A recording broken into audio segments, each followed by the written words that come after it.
We have with us Devarsh Vakil, who's the Deputy Head of Retail Research at HDFC Securities, to try and break down some of these stocks as well as trends with us. Welcome to NDTV Profit, Devarsh. Thank you for having me. Right. Devarsh, just with regard to where markets are at, we continue to make solid gains after last week, which was a bit of a dampener, if I can call it. We've resumed the upward trajectory. Can it continue, or are valuations looking a bit of a concern? So overall, we think that the result season is going on, and that's where the wheat will be differentiated from the chaff. The overall aggregate valuations are a little steep, and that's why we don't have a conviction across the board. We will have to look at the individual stocks and sector-specific opportunity. The recent rally which we are seeing is on the reduction of the escalation which we have seen in the tension in the Middle East, where there was a lot of geopolitical uncertainty. Now, once it is going down, we saw that there is a lot of selling in the risk of assets, and now interest is coming back into the equity. So there is renewed appetite for the risky assets. The quarterly result season is going on in US and in India. And as companies report their numbers, I think investors will reward or derate the companies as per the numbers and expectations.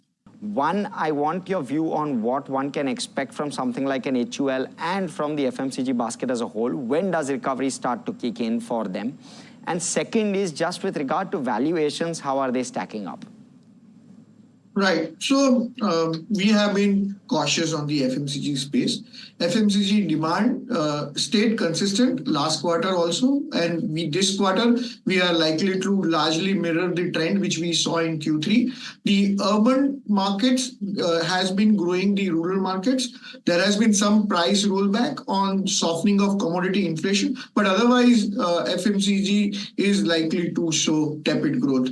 For example, you said HUL. HUL is likely to report a flat top-line growth, hardly about 1% lower profits. Same is the case with many of the other large FMCG companies. So we are cautious on the sector. We have reduced rating on most of the stocks like HUL, Nestle, Britannia, Colgate, Imami, and we are waiting for the cues. Government spending is there because of elections. Many parties are spending. Outlook for the Rabi crop is also positive, and across the board margins are likely to expand in the next quarter. So after the next quarter, if these positives play out, maybe we will start upgrading. But right now, I don't recommend investors to look at this space. We are cautious on the FMCG space. I know CYIENT dilemma may not be core IT, but where growth is not kicking through, you're seeing good growth coming in at least this segment or space. How's the play here, and what are your views with regard to the results? What's really stood out for you? Right. So we have a positive view on the stock. We have coverage, and we have come out with a buy report. So CYIENT DLM is basically into EMS space. So they are solution provider, and as we heard from the management, they are qualified suppliers to global OEMs in the medical, aerospace, and defense. And this is typically a low volume, high mix kind of a business where quality is key concern. And once you qualify for the players, you tend to gain a lot of business. So the Q4 numbers were above our expectation, and management has guided for 30% growth in revenue for the next 3 years with improving margin trajectory. So I think ROC is likely to improve going forward, and it may reach 15% kind of numbers and 25% eventually. So around 730 odd price at which it is trading, it is looking like a good buy. We have a target of 905 for this company. So now and at lower levels, I would recommend the investors to look at this company for long-term investments. Devarsh, your views, if any, with regard to ICICI Pru? So as you mentioned and showed on the screen, Pru numbers were very muted. The annual premium equivalent APA grew about 5%, but the VNB, the value of new business, actually degrew by more than 20%. So this steep collapse in the VNB was driven by the inferior unit economics because they have recalibrated their product strategy. As you mentioned, they were ULIP dominated insurance players, and now they are diversified into the channels. Their investment into channel diversification to offset the degrowth in the proprietary banca channel is hurting their numbers. So this re-engineered business strategy and their priority of growth over the product mix is likely to continue to take a toll on their profitability going forward as well. So we think that the value from here, we have forecasted the growth in the APE, but we are expecting the margin to degrow, and that's why we have revised our price target, and we have about 610 as our target. So there doesn't leave much room from here. We have an ad rating, so if stock were to go down even 10% from here, then it will provide us the opportunity to invest and benefit out of it. So I would not go out and invest right now. I'll wait for the prices to correct, and at lower level around 550, 540, 30 levels, maybe we can invest with the target of 610. Right now, we are cautious on the company. Sure, but Devarsh, one quick question. With all of these concerns, my question is it built into the price? Because in terms of relative valuations, your price to embedded value, that's typically the metric for benefit of viewers that we use for life insurance companies. Just in terms of price to EV, does this look relatively way cheaper than some of its peers, HDFC Life, SBI Life and the like, especially given the rally in SBI Life? Right, so we have FY25 EV is about 473 and it has been increased for 419. So there is some uptick. That's why we are positive in the company. We have a target, as I mentioned, of around 610, but that doesn't leave some room right now. It is trading near 570 or so. So if it were to come down to 540, 530 levels, that will give us a clear 20% kind of upside. So as I mentioned, we are positive. We have an ad rating, but we will wait for certain correction to enter back into the company. Overall, longer term, we are positive on the insurance players. It is a sector where a lot of foreign investors are looking to build their portfolio. There is still lower penetration and there is room for growth. So at declines, we can look at this company. Now, Devarsh, just for context, prices have gone up. Sales are, of course, at near all-time highs.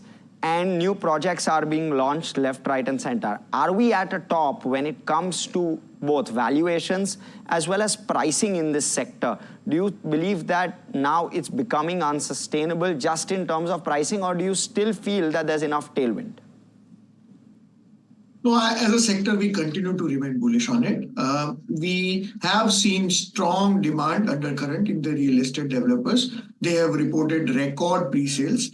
And I think now the focus will be towards development. So GDV addition will be very high this quarter.